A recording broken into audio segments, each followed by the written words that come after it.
Greetings, this is part 41 of God's chain of events. Moving on to the third chapter of Judges, starting at the first verse. Now these are the nations which the Lord left to prove Israel by them, even as many as of Israel had not known all the wars of Canaan. Only that generation of the children of Israel might know to teach them war, at the least such as before knew nothing thereof, namely the 5 lords of the Philistines, and all the Canaanites, and the Sidonians, and the Hivites that dwelt in Mount Lebanon, from Mount Beer Hermon unto the entering of Hamath. And they were to prove Israel by them, to know whether they would hearken unto the commandments of the Lord, which commanded their fathers by the hand of Moses.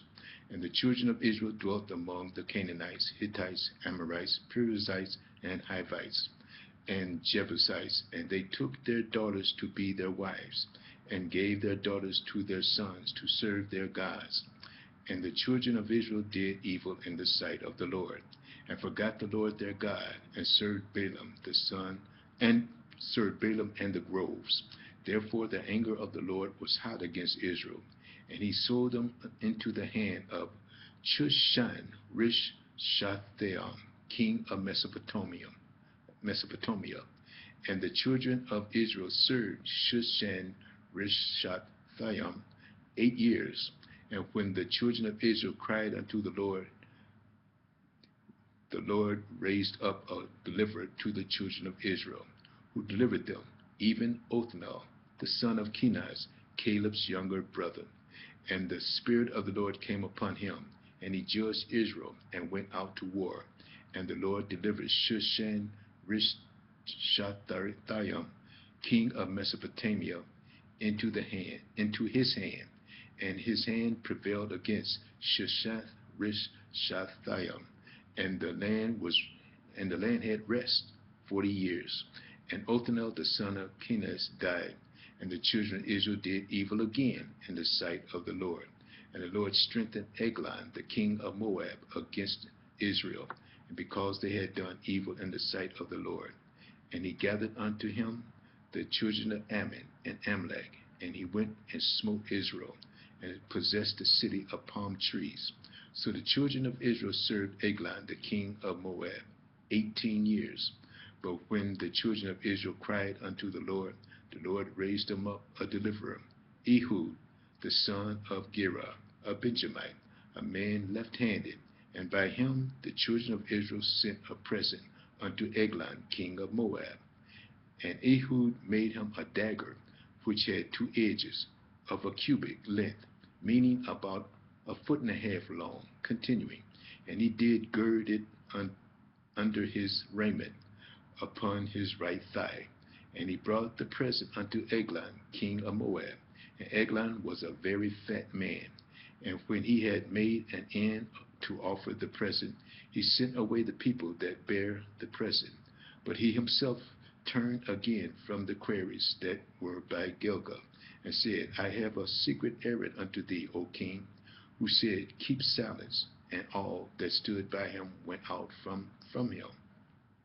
And Ehud came unto him, and he was sitting in a summer parlor, which he had for himself alone.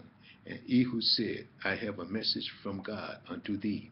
And he arose out of his seat, and Ehud put forth his left hand, and took the dagger from his right thigh, and thrust it into his belly. And the haft, meaning the handle, also went in after the blade.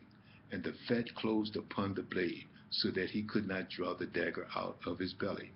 And the dirt came out. Then Ehud went forth through the porch, and shut the doors of the parlor upon him, and locked them. When he was going out his servants came, and when they saw that, behold, the doors of the parlor were locked, they said, Surely he covered his feet in his summer chamber. And they tarried till they were ashamed. And behold, he opened not the doors of the parlor. Therefore they took a key, and opened them. And behold, their Lord was fallen dead on the earth. And Ehud escaped while they tarried, and passed beyond the quarries, and escaped unto Serath. And it came to pass when he was gone, when he was come, that he blew the trumpet in the mount of Ephraim, and the children of Israel went down with him from the mount, and he before them, and he said unto them, Follow after me, for the Lord hath delivered your enemies, the Moabites, into your hand.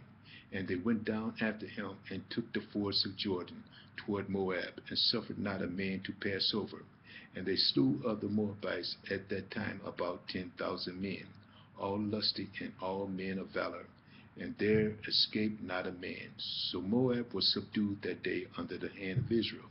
And the land had rest 80 years, meaning 80 years.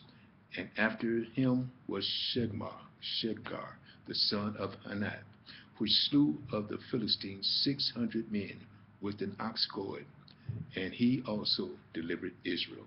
We're going to stop here and start 42 in the next message. View part 42. Thank you.